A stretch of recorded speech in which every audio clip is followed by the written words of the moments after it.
John, welcome. Uh, Thanks for joining us. And I'll start with my first question, which is really just to elaborate a little and talk about some of your career highlights and kind of how they're relevant to some of the things you're seeing today. Yeah, well, thank you very much, Richard. There's probably nothing that I've done in my career that hasn't shaped what's happening today in some way or another. I've been doing this a long time. I started as a cook at 16 years old and became executive chef by the time I was 17, and then did a number of other things. Most of my time was spent in the hotel business. I started with a hotel company in Dallas when we had one hotel. We sold in 1983. We sold it in 2000 as the largest independent hotel company in North America to IHG. We were a public company, and I went to work for IHG then as the transition officer for 3 years. And then I went with Club Corp, which is the largest private club company in the world, and with a team to try to get it back on track. We did that, sold it 3 years later. I worked for the private equity company for 3 years after we sold it as the chief transition guy, and then ended up back in Pennsylvania running Quaker Steak and Lube, which is a terrific brand that needed some trajectory, which we got, at least for a while. And then ended up here at PRLA when I stepped down from that position. And I mentioned in the breakout room I mentioned yesterday to my board that if you'd asked me 10 years ago what I'd be doing today, and I made a list of the 1,000 things, this wouldn't have been on it. But it was a perfect opportunity for me to blend my hotel background, my restaurant background, and the other thing which I neglected to mention, I was in elected office when I was in Texas as mayor of Plano, Texas. I was in office for about 10 years at what was then the fastest growing city in the nation. And so that was all of this was a great opportunity for me to bring it together and do something a little bit less taxing than running a company, and yet have an opportunity to impact the industry, hopefully in a big way. Okay, so let's jump right in. First, most obvious question, what do you see for 2022 for restaurant hospitality, specific trends? Yeah, this is a long story, and I'm going to not talk about trends first. I'm going to talk about what's going to happen with them as far as their numbers go, which is probably the background of the question. Obviously, we've just been through a time that no one could have ever predicted. That was where our industry, particularly restaurants, were the hardest hit. It was what I would describe as a natural disaster that was exacerbated by man-made errors and mistakes, usually well-intentioned, but they still were errors and mistakes that devastated the industry. Interestingly enough, as of fall of last year, if you'd asked me the same question in September or October, I would have said 2022 is going to be a terrific year for restaurants. There's a huge amount of pent-up demand. We hit the high of what I called the sugar rush from the saved up money that everyone had from 2020 in the end of the summer last year. Mitigation ended in Pennsylvania in June of last year, as you recall. And so we were back on track. There was a pent up demand like you wouldn't believe. When the mitigation ended, we went out to our members and said, we're prepared to invest a significant amount of money, at least for us, in helping bring customers back to your restaurants. And they told us unequivocally, we don't need customers, we need employees. The customers came back in droves, and they couldn't get employees to serve them. And we can talk a bit about that later, is what caused that and what the forecast is for it. And then, so actually in September, by county in the areas you are, Chester County was actually at 110% of what they were pre-pandemic as far as sales levels go. Bucks County was at 108%. Delaware was about even, and Montgomery County was down just slightly. By the way, that same period, Philadelphia was still down 45% over the pre-pandemic numbers. And this is based on credit card swipe data that was assembled by 6ABC in Philadelphia. So it's very accurate data as far as traffic counts go. When the Omicron hit, the best of those, Bucks, dropped down to 15% below pre-pandemic levels. Philadelphia is sitting at 62% below. So what that really told us is that the mandates in Philadelphia had a direct impact. Now, certainly there's other differences in the Philadelphia market, like there's the office buildings, many of them have not come back. So there's not as many people downtown. But the effect of Omicron has been much more dramatic than we expected. Initially, it hit employment because there would be 3 or 4 employees would go out with Omicron, thankfully not serious, but they still couldn't come to work.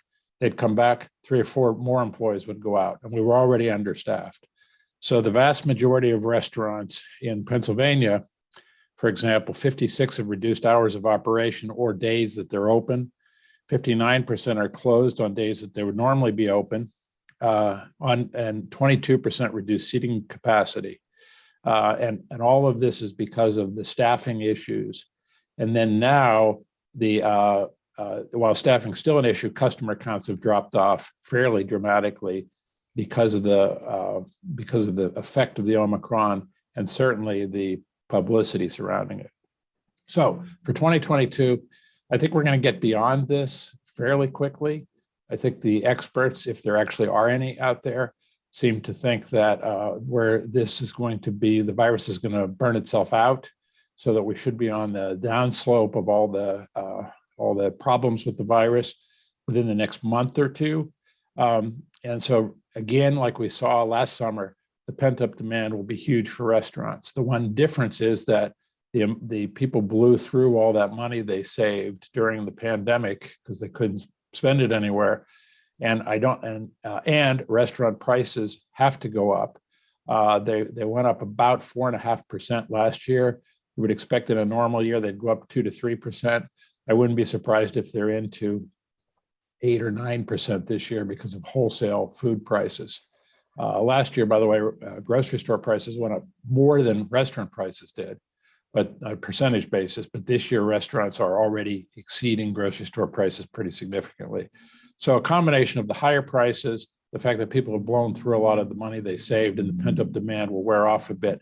I think it portends for a tough year, another tough year for restaurants in 2022. And then staffing, of course, is it's an issue, by the way. In 2019, we did a survey of members across the country and in Pennsylvania. So what's the number one issue facing you right now in 2019? Remember, that's pre-pandemic, the old days, staffing. 2021 and 2020, the number one concern, coronavirus. Number 2, staffing. 2022 or 2021, number one concern, staffing again. I've reminded restaurateurs that this was their number one issue before we got into the pandemic. And anyway, and they said, yeah, but it's 10 times worse now, John, because so many people left the industry because they were unsure if we would be shut down again. We were virtually fully shut down 3 times in Pennsylvania. So you go into a restaurant, you're working at a restaurant, and all of a sudden you get laid off because you're it's beyond the control of your owner or your manager. And then you get to come back to work, and then it's shut down again. And pretty soon you say, I'm just going to go someplace else. So that's been difficult for us. And then lastly, the reason why 2019 was a difficult year and why 2022 is going to be difficult staffing wise, and really probably for my lifetime, is that, and you probably have talked about this before in this group, but we track the growth of the working age population, which I think is 17 to 65, maybe 63, for every decade since 1900. The largest decade of growth was 1900 to 1910, 26% growth. The smallest decade prior to 2010 was about 9% growth. Between 2010 and 2020, it went down to about 3.5%. 2020 to 2030 will be 1.9%. So, and then you add to that the fact that the largest growing segment of the population, 65 and older, are retiring early for a couple of reasons. And you know this one is because they took a great gain in their 401ks during the pandemic. Number 2, the pandemic was a wake-up call. Life's too short. Maybe it's time to enjoy myself, spend more time with the grandkids, whatever. So the largest segment of the growing of the working population is also the segment that's stepping out of the workforce. Great. I've got you all in gallery, so I can see everybody. So this is not a shy group. So if anybody has questions as I continue, feel free to raise your hand and I'll call on you. John, next question. This is kind of as a layperson observer. Over the last several years, we've all seen all sort of paradigm shift, all these different restaurant concepts popping up. So if you look, I don't know whether the question, areas of greatest growth, greatest opportunity, where do you see that for that industry? Well, interestingly, Richard, back in 2011, I believe it was, I served on a panel at the Restaurant Finance Conference in Las Vegas. And the moderator was Jonathan Mays, who was a very highly respected writer about the food industry, and I respect Jonathan a lot. But his kind of background is that he thinks that casual dining, that's where you go into a restaurant and somebody serves you. He thinks it's on a death march, if you will.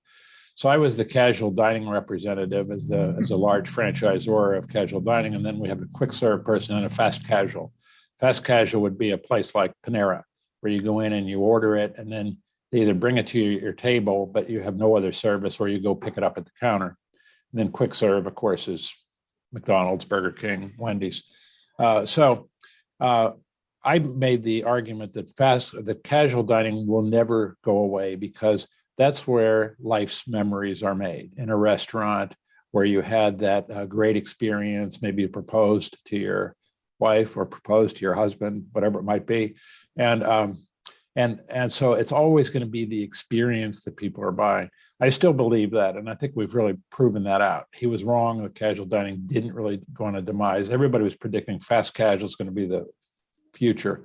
Now, with the labor situation being the way it is now, and not only a labor shortage, but a cost of labor, we've seen the greatest increase in wages in my lifetime since the pandemic started, and it's just proof positive that the best way to handle wages is market forces, supply and demand, rather than government intervention. But anyway, so the issue with our industry is not people are saying, I need more money to come work in restaurants. It's that they say, I need more benefits, which we've never had restaurant workers, particularly servers, bartenders, bussers, cooks, say, I need benefits, because they all thought they were bulletproof. They're young people, and small restaurants couldn't afford to provide them. Amazingly, now the number one thing employees are looking for is benefits. And if you're in the market of less than 100 employees, it's very difficult to get good pricing to provide health benefits. We're trying to change that in Pennsylvania, but it's a long haul to get it done. That's another subject.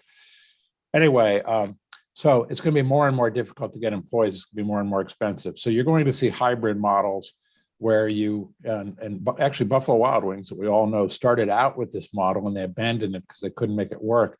But you could go into a Buffalo Wild Wings and you could either be served, or you could go to a counter and order and then go pick it up when it was ready. And there was so much confusion between who was supposed to be served and who was in the fast casual model, that they broke away from that. We're going to see that coming back, and people are going to be figuring out how to make that work, because they're not going to be able to get enough servers. You're also going to find a lot more tabletop kiosks where you can go in and place your own order. You can pay for your items there. There's a new model that developed during the pandemic that is really a hybrid of that. And I know that Longhorn Restaurants was using it. I went to one and I said, I'm not going to like this at all. And I found out it actually worked pretty well. What they do is you go in and there's a kiosk, and you just sit down, and there's a little sign there explains how to use it, and you place your order. And then as you're doing it, they might have one server handling 15 tables instead of one handling 4. She comes around and says, everything okay? Do you need any help? Most people don't. They say, fine. And then she brings the food over when it's ready. And then you settle up your own check there. And this server that I dealt with at Longhorn was so good that it almost made me forget about the fact that there was really no service. I was doing it all myself. So I think we're going to see more of that. You've seen in fast casual restaurants that they're all putting in the kiosks where you go in now, and they're encouraging you to place your order so that they can reduce the number of counter checkers that they have there. So you're going to be seeing a lot more of that as well. I think that there's a lot of food trends that are coming up. I probably really shouldn't get into those today, but I think the area of greatest growth is going to be in probably in some sort of hybrid between fast casual and full service. Interestingly, as an aside, I talked a bit about pricing. The largest pricing increases have been taken by quick serve restaurants, all approaching 10%, when the rest of the industry was somewhere around 3% last year, averaged out at 4.5%. That's interesting to see too. So I think that's going to help close the gap between quick serve and full serve or at least fast casual restaurants. Let me go back quickly when you were sort of talking about what organizations that they're going to have to provide more benefits. Aside from the obvious one, health insurance, what other, I've heard some clients, all kinds of things that they've come up with. And so for those people here, either working in service industries or consulting to them, what are some of the range of benefits that you're seeing out there that people are using to try to retain talent or whatever? The two biggest ones, without a doubt, and we already talked about healthcare is one, and the second is 401ks. Both of which have some cost to operators and are difficult. And I'm talking about the typical restaurant, single unit restaurant has less than 100 employees, and it's and usually about 50 employees. And they're small operators. They don't have HR departments. They get priced out of the large group market for their health insurance, and their rates, particularly with the implementation of the Affordable Care Act, are through the roof. So they're not able to offer the health benefits either at a place that they could pay a significant portion of it, or even that they could make it cost effective for the employee to pay a portion of it, like what typically would happen at a company. But those are probably the two number one things. You've seen a lot of things like signing bonuses. This is to try to solve the short-term problem of staffing. I mean, you get a signing bonus to go work at McDonald's. When did that ever happen before? So they're doing anything they can to get folks in there. You're also going to find that a lot of the quick serve restaurants, we've seen this already, will not reopen their dining rooms. They'll do takeout only because they'll find that by doing that, they can reduce their staffing. They don't have to service the dining rooms. They don't have to clean the tables, all that sort of thing. And they can do just about as well with takeout only. So there's going to be a lot less dining in operations. A lot of Paneras have picked up on that too. Are there certain concepts in quick serve that you're seeing replicated more and more that weren't around before? Well, I don't know. You've seen about the burger wars. There's a lot of the better burger chains opening up. And those are really mostly in full serve, or at least in fast casual, like Five Guys would be considered fast casual. And so burgers are big still. And then the non-meat items are huge. It's probably going to be the number one growing market in 2022, at least as far as food trends go. And that's in any operation. So that there's a Dunkin' Donuts. If you follow Dunkin', it's actually Dunkin' brands now. And the expansion of their menus, dramatic expansion in their menus, and they're getting into a lot of meatless items as well too. So they're hitting everywhere because these protein-based or these plant-based proteins actually are pretty good. It was a long time they just weren't any good, and now they're pretty good, and people are gravitating to them, even though in most cases they have as many calories as the meat would have. They're better for you in other ways. So you sort of alluded to already, but to the industry in general, what are the biggest challenges and threats, not so much short term, but looking out a ways? The biggest challenge is looking out a ways is still going to be staffing, without a doubt. And one of the reasons we exist is because a big threat to the industry is probably the single biggest threat to full service dining is the elimination of the tipped wage. And this is something that's been talked about for a long time, and it would change the way the industry looks.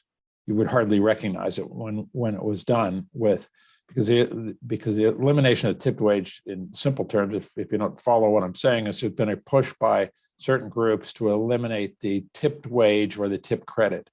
Right now, in most states, probably 40 states, there is an availability to take a tip credit by the Fair Labor Standards Act. At the federal level, it's $2.13 an hour. And you still have to ensure that all the tipped employees make minimum wage. And this is where the misinformation is. So if the minimum wage is currently in Pennsylvania, it's $7.25. If it's $7.25 and a tipped employee doesn't make enough tips to bring them up to $7.25, the owner of the operation has to make up the difference. This has been the case since 1977. But the groups that are opposed to the tipped wage continue to portray that they're only making $2.13 an hour. Pennsylvania's tipped wage is actually $2.83. And the reason they do this is that the groups that are that are financing this fight are union groups.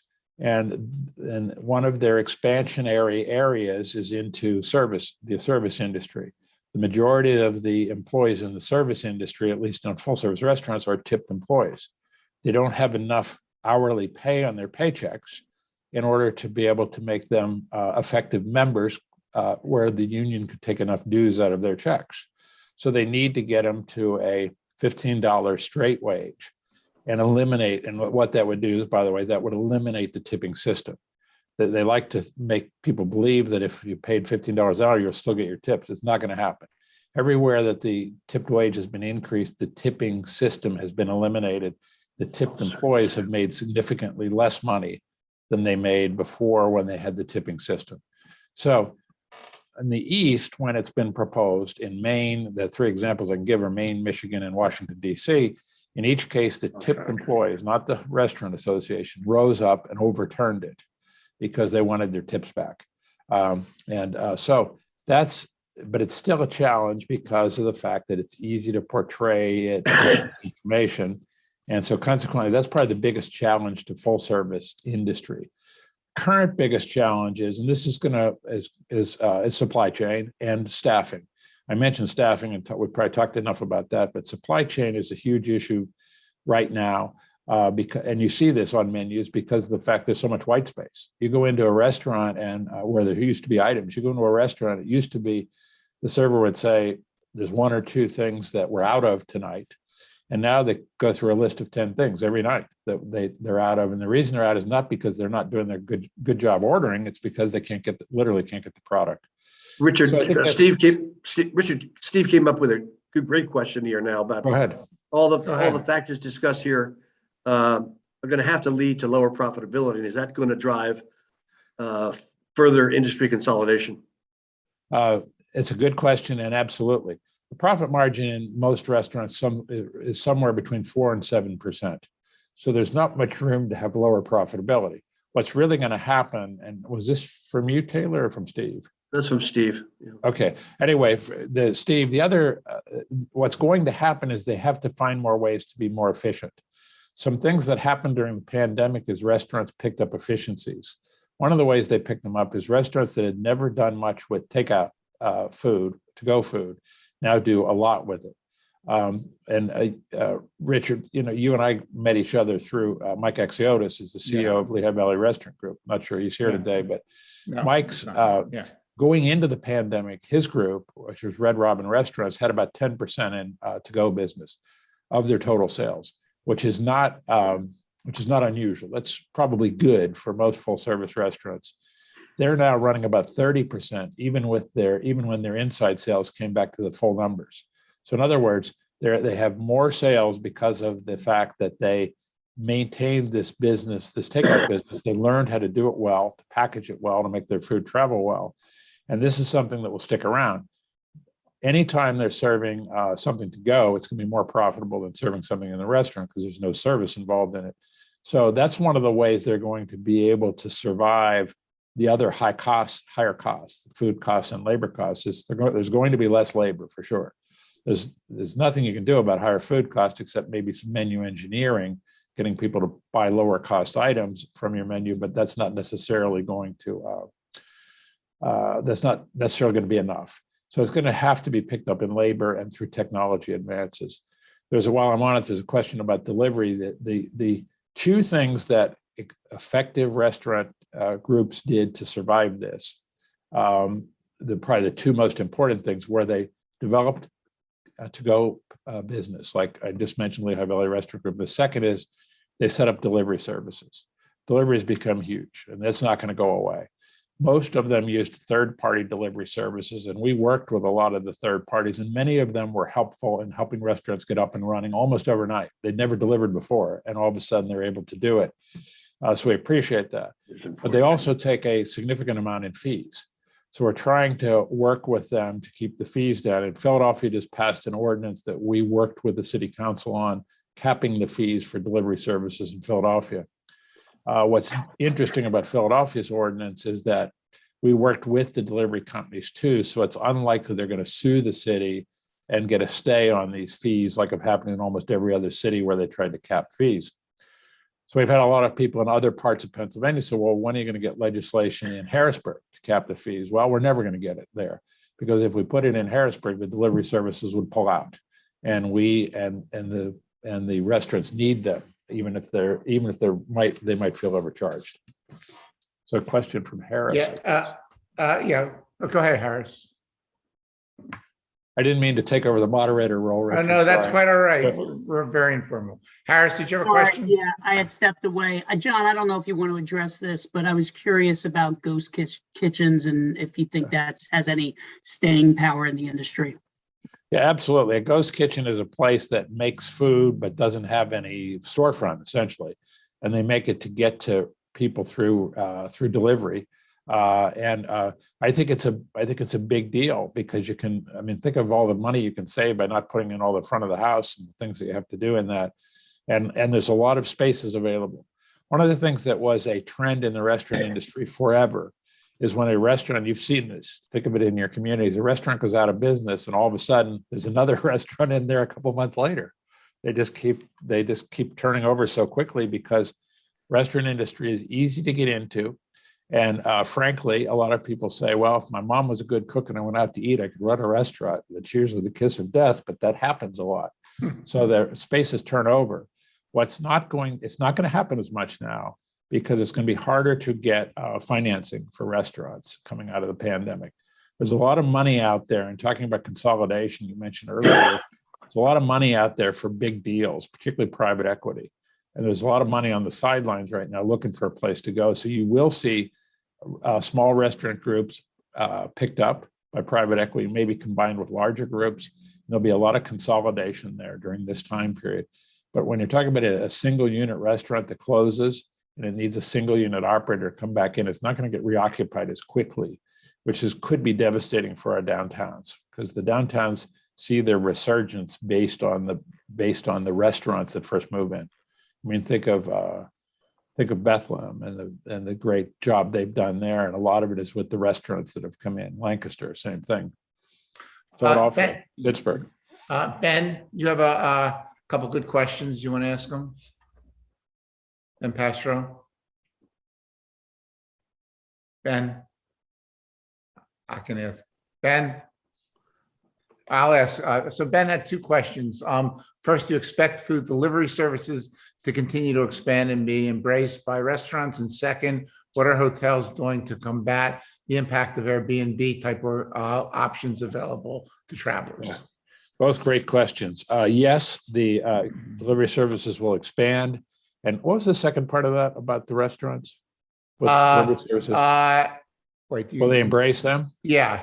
Never. Yeah, they'll never embrace them. They'll consider them a necessary evil. I was in the hotel business when hotels.com was started in Dallas. It was the first online travel agency, first so-called OTA. And we said, wow, this is great. We can get rid of some of our unused inventory now through this company. And now the hotel business loves to hate OTAs because they cut so much into their profit margin. And these are companies like Priceline and Expedia, and there's a whole plethora of those. It's going to be the same thing with delivery services. The good news is that delivery services are, in many cases, cleaning up their act. Used to be they would, and I remember Kent Taylor, who's the phenomenal founder of Texas Roadhouse, one of the most iconic culture-driven brands out there. And Kent knew how he wanted to run the company. I was on a panel with him once, and he said, there will never be a Texas Roadhouse meal delivered. And the reason was because he said you can't get the quality that I expect by doing that. So interestingly, I was sitting down with the Uber Eats folks a few days after that, and they said, well, we're already delivering Texas Roadhouse. So even though and what they were doing is they were essentially acting like regular to-go customers and placing orders and picking up from restaurants in somewhat underhanded manner, and then making a delivery service. The problem with that is that the restaurant didn't know it. And so consequently, they'd get a complaint from someone about the delivery service. They wouldn't even know it was delivered. So they're tightening that up a lot and not doing those kind of more underhanded things. But the pricing is going to continue to be is going to continue to make it a love-hate relationship. All right. A question about the Airbnb. future. You want the Airbnb question? Oh, yeah. Go ahead. Go ahead. Yeah. Answer that first. Yeah. Great. Airbnb is a huge competitor for the hotel industry. And the hotel industry views it as a competitor. And the position of the hotel industry is, look, we're okay with competition. Just put them on a level playing field. And which means that they have to pay the same county and state hotel occupancy taxes we pay, and that they have to go through the same life safety inspections, insurance, insurance inspections, fire stuff, all that sort of thing. And that's been our push on behalf of the hotel industry. Airbnb and VBRO and all of the other hosted rental sites have had a huge impact on the hotel industry. In Pennsylvania, during the pandemic, the Airbnb actually saw a huge increase in Pennsylvania rentals, and in many other parts of the country. And the reason was because people thought it was safer staying in someone's home than it was going to be around a bunch of other people in a hotel. I think people pretty much got over that now, and they recognize that hotels have adopted a lot of very significant safety standards in the face of COVID, and that they're very safe places to be now. So I think that's coming back, but Airbnb and all of the other hosted rental sites are definite competition in the hotel business. Okay. 10 years from now, what will people be kicking themselves about that they hadn't gotten in on the ground floor in some specific venture? Kind of what's on the horizon that isn't there yet that people will look at and say, why didn't I think of that? Or, why didn't I do that? I can't tell you how many times I've done that in my life, where I've come up with some great invention and then somebody else actually does it. Yeah. So that's such a difficult question. I'm thinking there's going to be something on the hotel side. We did an exercise back in the 80s on trying to improve the hotel experience. And the number one detractor from the hotel experience back then was check in and check out, interestingly enough.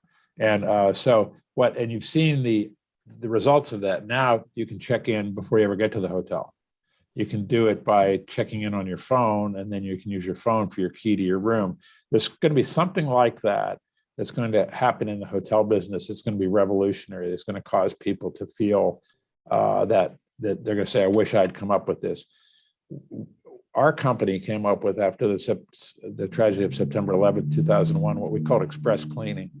And the concept was that you would, and this was one of the efficiencies that we put in place because the business was so devastated when people stopped traveling for several months after that tragedy. And express cleaning was the concept where you don't get your sheets changed every day unless you request them, and where you have to essentially, you don't necessarily get all your towels replaced, and now they call it light touch cleaning and other things like that. What we did by doing that is we increased the number of rooms a room attendant could clean from about 15 rooms on average up to about 25 rooms on average. And there is a company that formed that actually now teaches hotels how to do that. That was a great ground floor opportunity. It was actually formed by one of our executives that went off and started his own company. So there's something like that out there. I'm not 100% sure what it is. If it was, I'd probably just go do it right now. But okay. Charlie, you want to ask your question? Good question. Thank you. Can you discuss tipping, and should I expect to spend 20% on a to-go order even before I've gotten to the restaurant and seen what they've done to the order? Maybe discuss it in all three of the categories you mentioned, like casual and fast casual. Thank you. Yeah, you bet. That's a hard question to answer, because we're coming out of a period now where tipping has been generally gracious and generous, because people understand what the industry has gone through, and who gets the tip if you go pick up a to-go order. I think most people have been treating those, or many people have been treating those very much like a dining in experience. But as I say, for the most part, because they want to take care of the people that are hurting so badly. I think as we normalize and we go into to-go orders or things like that, I think people are going to not tip 20%. I think they're going to be tipping 10% or something like that. And you can't really tell how good a job they did on the order till you get home, in most cases anyway. So I think the tipping is going to take place in that case anyway. It's been a bit of a challenge too for operators that haven't considered how they're going to handle the tips, because there's no necessarily direct server on that particular item. And then they have to be careful about tip pooling and some of the regulations around that. So I don't have a good answer on it, but I think that what we've seen currently is people are treating it as if they're dining in, but that's going to change. So what do you tip, John, when you go after the three categories? I don't tip in quick serve. Never have, never even thought about it, frankly, but it's a good thought. I probably over tip for sure. But when I go to a full service restaurant for pickup, I tip at least 20%. There was a young lady that used to handle my takeout orders at a place up in where our lake house is in Ithaca.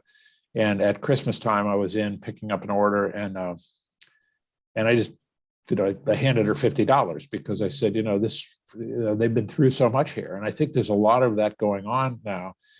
So I'll probably never tip less than that. And when I'm dining in, it might be 25%. It's definitely higher than it used to be. And then on fast casual, again, I treat that more like a quick serve, unless I go to a Panera and I sit down at a table, take my food to the table. I always tip because of the person who's cleaning the table. Okay, great. Harriet Stein, you have a good question? You want to answer it? Yes. Yeah, I just said, what is your experience with this big generational shift? Because within 3 years, like 75% of the workforce is going to be millennials. And right now it's 50%. I know that I'm seeing a big challenge in the way I have to talk to the people. And I was wondering what that experience has been like for you. Well, this is, as you're probably learning about me, I don't have any short answers, but back in 1987, when I took over my first hotel as a general manager, I created something out of necessity, and I won't go into all the details of what I inherited, which I called the service profit chain. I called it the hotel profit chain. There was a book written about it about 7 years later called the service profit chain. I wish I'd written the book. There's another thing. And the concept was, if you take good care of your people, they'll take good care of your guests and you'll be profitable. And it works. And we actually were the first company to ever prove it out with a conclusive study that connected the three buckets together. That's for another story. But what that leads me to say is that the treatment that millennials expect is how the way we always should have treated people. And so the only difference between millennials and boomers is they're a lot smarter.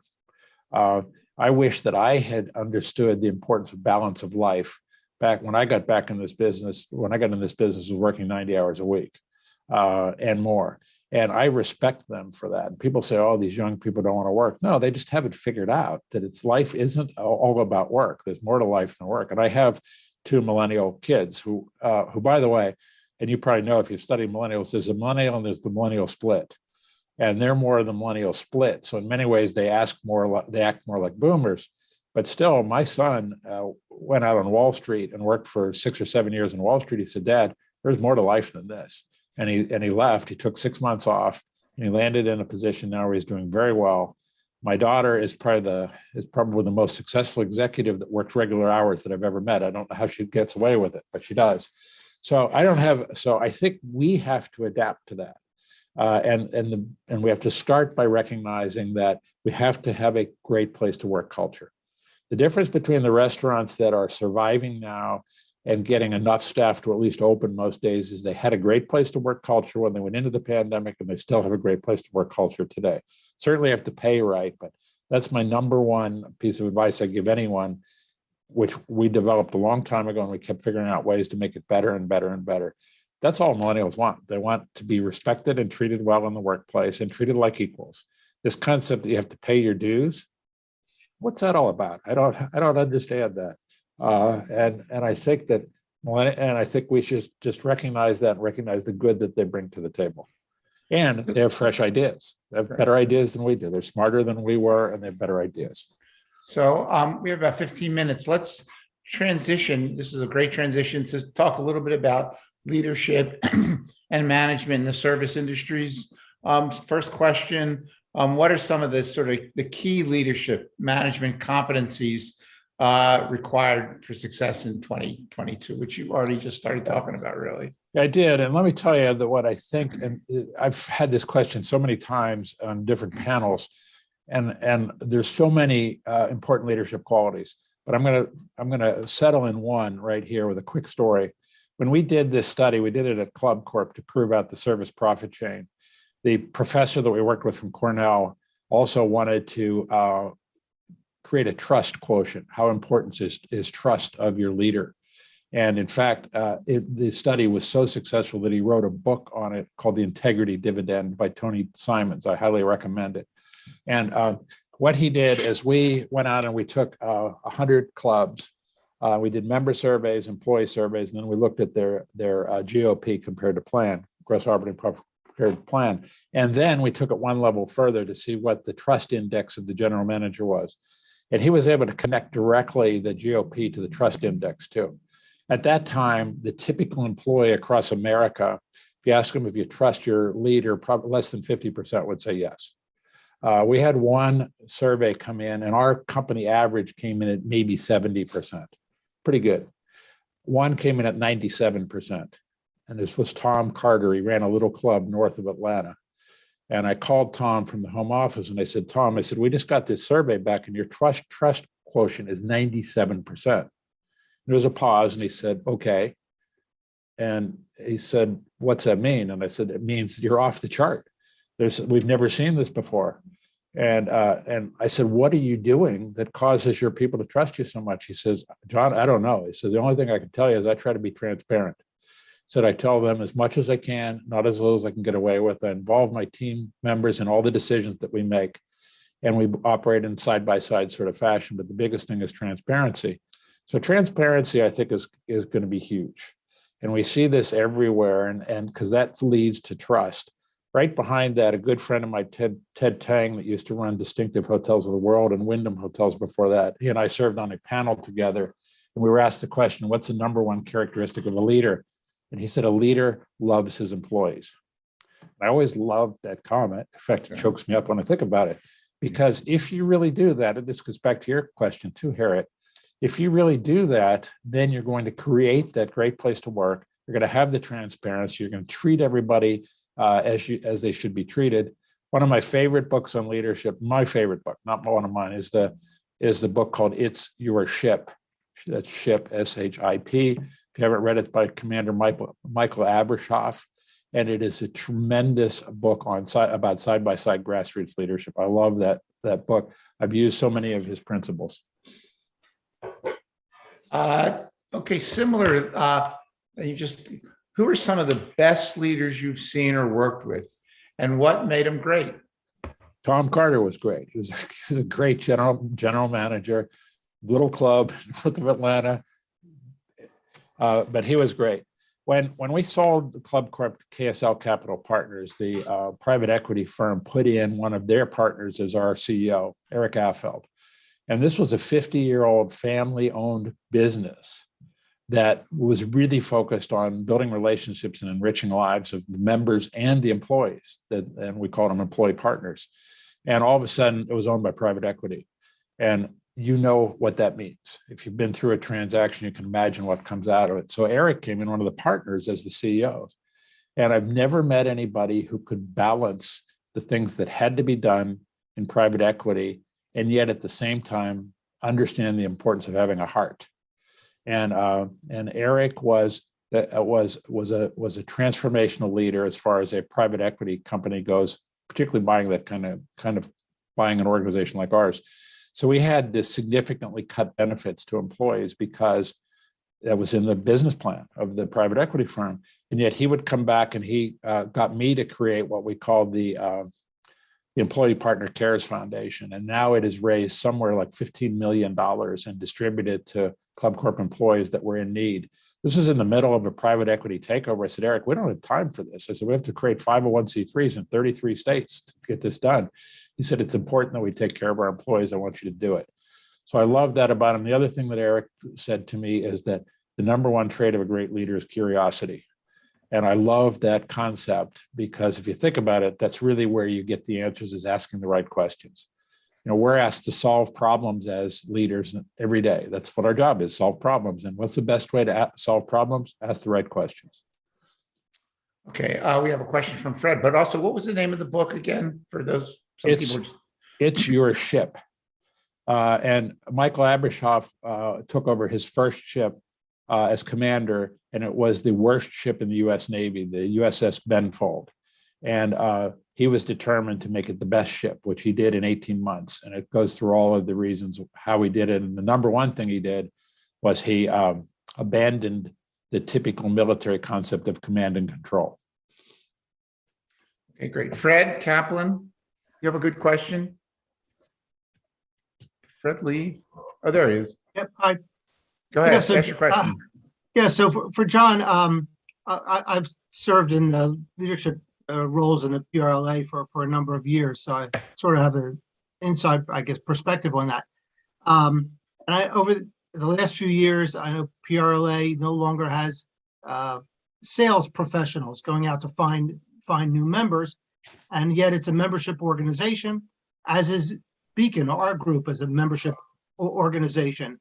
And I think we're all struggling with newer generations of professionals not embracing the value of sort of joining and I hate to say networking, but just being engaged in trade and professional associations before. So I'm curious if you have any insights that might help us as we try to also build a lasting and growing membership organization. How are you doing it now without anybody in trying to sell memberships? Well, I will tell you, Fred, that we're doing it better. Number one, we have more members today than we have had in the 90-year history of the organization. And we have about 1,000 more than we had going into the pandemic. Now, we said on the outset, you said we have 26,000 restaurants and so on and so forth. Not all of those are members. We represent all of those, and we treat everyone like they're a member or not. And this is part of the plan, Fred. But so we grew membership by about 25% throughout the pandemic, which is pretty significant. And an interesting thing happened. We retooled the PRLA team when the pandemic hit, literally overnight. And we did a lot of things. So let me just talk about two, because it gets to your question. The first thing we did is we recognized information was the number one thing people needed on March 18th, because no one knew what was going on. And so we created what we call the daily update. And we created an e-newsletter overnight, literally, and published it 7 days a week with our small 2-person communications team. And then we also created weekly webinars, which was mostly about COVID. And we also suspended the collection of dues. We said, anyone that's a member now continues to be a member as long as they want to be, until they can afford to pay again. Because the last thing you need to do is to pay out any money. You need to save all that you can right now. And then we also said, and the association's open to every restaurant, hotel, travel and tourism entity, regardless of their ability to pay. I called it the Miracle on 34th Street approach. And I'm still a huge believer in what we did. And so we did that. And then interestingly enough, on the webinars, weekly webinars, we used to get people in the chat field saying, how can I join this organization? And I said, boy, we're missing something here. So we put together very quickly, we retooled our membership value statement, our offering, to make it much more simple. And we reduced our dues to a much easier to understand level. We had a really complicated dues structure. We reduced our dues a lot, but we also made them simple. And we said, what do we have to lose? We're starting at ground zero now anyway. So, and we also, because we had to save the organization, eliminated all of the membership sales positions, which is always sad. You do that, but if you're in business, you have to make those tough decisions. We wanted to make sure we could withstand this are these decisions. So all of a sudden, people were asking us to join. So we created an online membership tool where people could just take 2 clicks and join.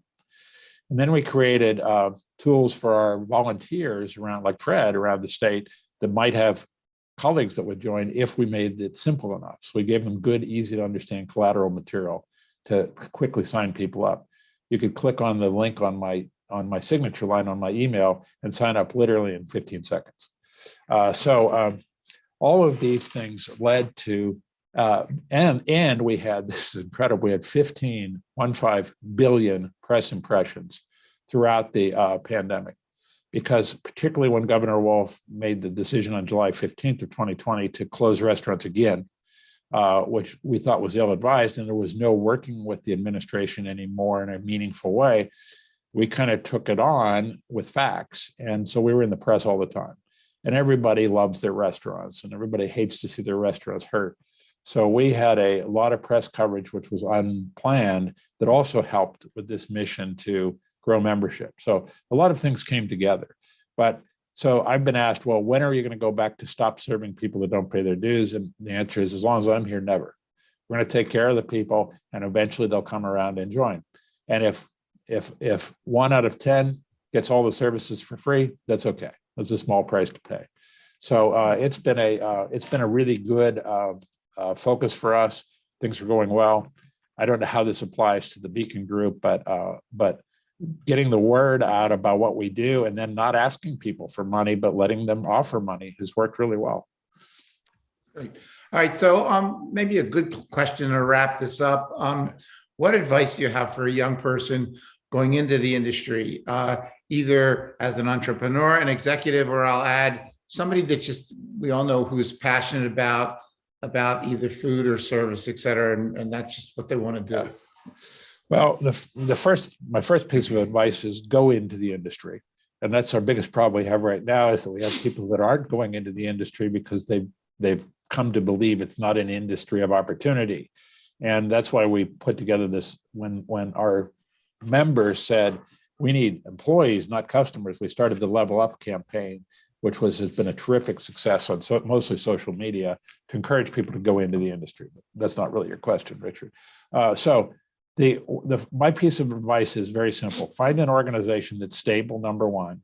Get to know the leaders that you'll be working with, and take a job for the people. Now, first, you have to make sure it's stable. And let's assume you've checked that off. Then take a job for the people you're going to be working with, because that's what's going to affect your career and your growth. And make sure that the first position that you take there is one that you can be successful in. And then the other thing I've said, my kids love this, and they've followed it directly their entire lives, is I said, I've never actually taken a job that I was fully qualified for, except maybe this one that I'm in right now. I've always taken a job that was a little bit beyond my reach, and it's caused me to reach.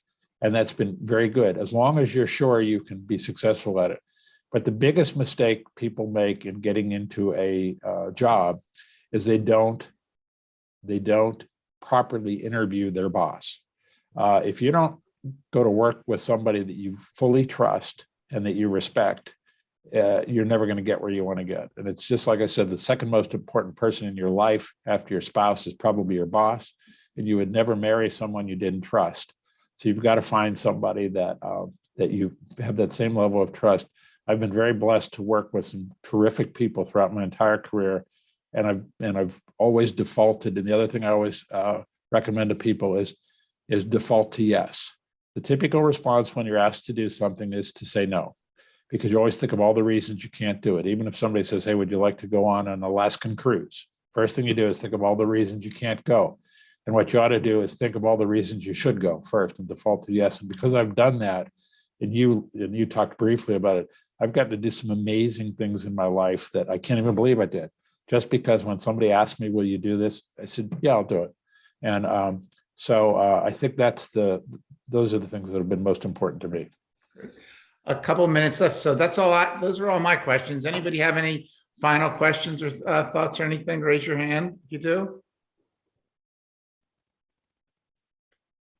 Okay, if not, then we'll wrap it up. John, again, exactly, it's a great insights. Really gave us a good perspective on this service industry, which is what we're always looking for from our speakers. So again, thanks for taking the time and to plan and action and to be with us. So it's very much appreciated. Richard, it looked like Brian had a question. Oh, did I miss that, Brian?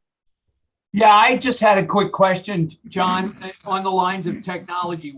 What's the technology that's going to surprise us all? What's out there on the far reaches that isn't part of the hospitality yet? Well, it's beginning part. It's starting to become part of hospitality more and more. But I think that some of the things that have come out recently, which are apps that connect leaders within the restaurants or the restaurant company with all of the people in their organization, have been very effective. And this may not sound as particularly cutting edge, but maybe I can't think far enough ahead. And again, Mike Axiotis embraced technology like this. And what it allows him to do is he can at any minute look at any one of his 21 restaurants and see what's happening on a sales front. And he can even look at how different servers are doing if they have a sales contest or something like that. And Mike's known for sending out these real quick messages to his teammates to congratulate him on things well done.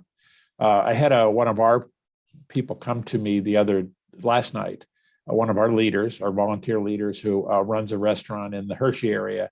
And she said, in all the years I've worked with you, I've been most impressed with the way that you always are highlighting the good that people are doing in a very public way. And I've adopted that into my style. I believe that that's the way that you get people to excel is by pointing out the good they're doing and making sure that you do it very publicly. That's what Mike does but he does it through technology because he's one person with 21 restaurants.